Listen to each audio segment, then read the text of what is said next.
We at the Marshall Center run 2 of these senior executive seminars a year, where we invite about 100 senior executives and policymakers, primarily from Europe and Eurasia. On this one, we've added people from North Africa and the Middle East because the topic, the Arab Spring and how do we deal with it, is really important not only to America's EUCOM, AFRICOM, and CENTCOM, but it's also important to people who live in Eurasia, North Africa, the Middle East, and Europe itself.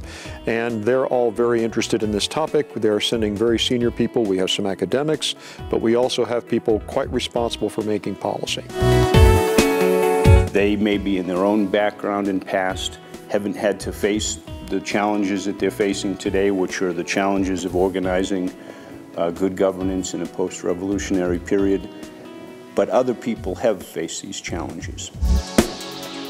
We received this guidance from our director in mid-spring to stick to the current events that occurred beginning the year 2011.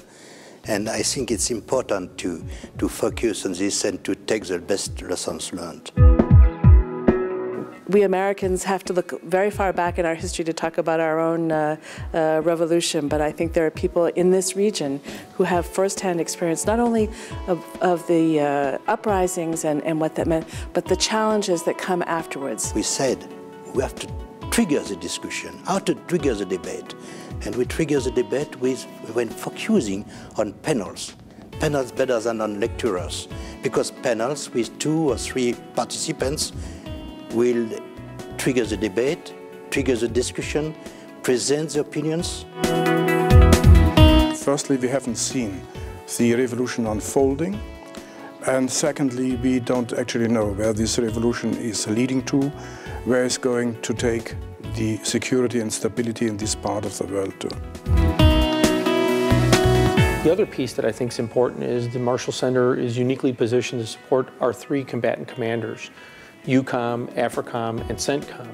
And working with those organizations, our German-American partners, we really are able to produce a high quality and really positive conference for the participants who can walk away with good experiences and great networking for their future use. We'll all get a sense to see that no particular region in the world is isolated, that we are all connected, and that what happens in one part of the world very much has an impact on our region and on the other parts of the world. I also hope we can better advise our senior policymakers on the way ahead, particularly on how to support the Arab population on their way to democracy, because I think it's a chance for democracy and we should grasp the chance. What we want to do at the end of the day is not only get a better understanding by talking to people who come from these countries at a senior level, but we also want policy recommendations that go back to the respective countries involved so that they can better deal with the phenomenon that is probably going to be with us for some time.